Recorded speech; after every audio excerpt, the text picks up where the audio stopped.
નમસ્કાર, સમાચારમાં આપનું સ્વાગત છે। પ્રધાનમંત્રી નરેન્દ્ર મોદીએ આજે નવી દિલ્હીમાં પ્રવાસી ભારતીય કેન્દ્રનું ઉદ્ઘાટન કર્યું હતું।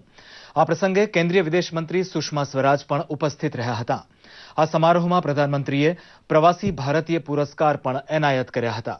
આ કાર્યક્રમમાં બોલતા શ્રી મોદીએ કહ્યું હતું કે વિશ્વભરમાં પ્રસરેલા ભારતીય સમુદાયને શક્તિ સ્વરૂપે નિહાળીને બ્રેઇન ડ્રેઇન નહીં પરંતુ બ્રેઇન ગેઇન તરીકે જોવાની જરૂરિયાત છે। તેમણે કહ્યું હતું કે ભારત જમીનનું ભૂખ્યું નથી। તેમણે ઉમેર્યું હતું કે ભારત એવો દેશ છે જે અન્ય માટે પોતાનો જાન ન્યોછાવર કરી શકે છે। વિશ્વ સમુદાયે પણ આજે ભારતને માનવતાવાદી રાષ્ટ્ર તરીકે સ્વીકારવું પડ્યું છે।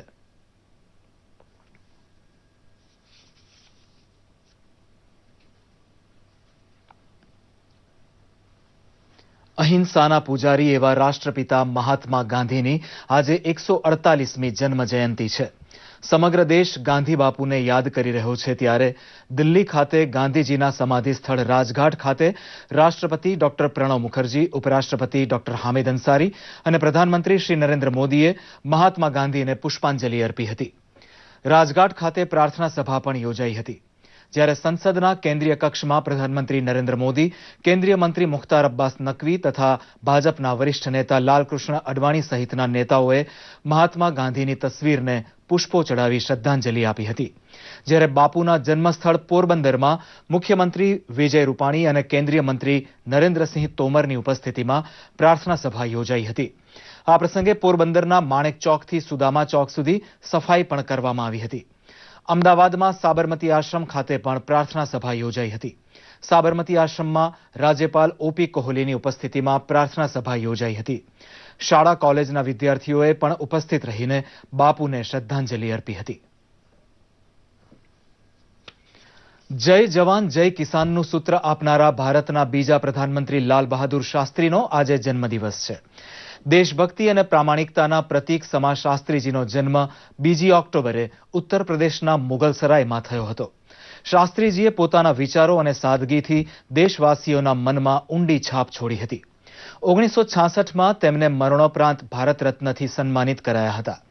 દેશના બીજા પ્રધાનમંત્રીની સમાધિ વિજય ઘાટ પર રાષ્ટ્રપતિ પ્રણવ મુખર્જી, ઉપરાષ્ટ્રપતિ હામિદ અંસારી અને પ્રધાનમંત્રી નરેન્દ્ર મોદીએ શ્રદ્ધાંજલિ અર્પણ કરી હતી।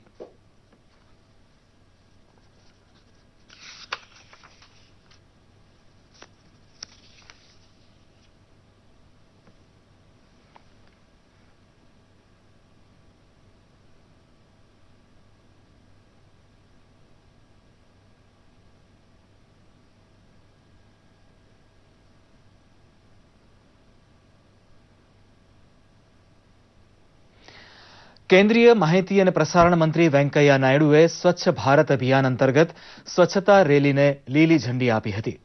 ઇન્ડિયા ગેટ પર આયોજિત આ કાર્યક્રમ એનડીએમસી દ્વારા યોજાયો હતો।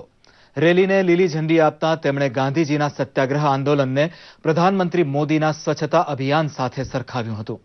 તેમણે લોકોને સ્વચ્છતાના આગ્રહી બનવા પણ અપીલ કરી હતી।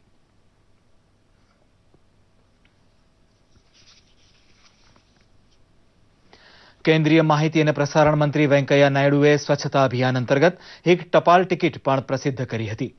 કેન્દ્રીય સંચાર મંત્રી મનોજ સિંહાની ઉપસ્થિતિમાં સ્વચ્છતા અભિયાનને 2 વર્ષ પૂર્ણ થતાં આ ટપાલ ટિકિટ પ્રસિદ્ધ કરવામાં આવી હતી। ટપાલ ટિકિટની ડિઝાઇન રાષ્ટ્રીય સ્તર ઉપર યોજાયેલી સ્પર્ધાના આધારે નિશ્ચિત કરવામાં આવી હતી। આ પ્રસંગે દિલ્હીની સૌથી સ્વચ્છ પોસ્ટ ઓફિસની પણ પસંદગી કરવામાં આવી હતી। દિલ્હીની લોધી રોડની પોસ્ટ ઓફિસને પસંદ કરવામાં આવી હતી અને તેને પુરસ્કાર એનાયત કરવામાં આવ્યો હતો।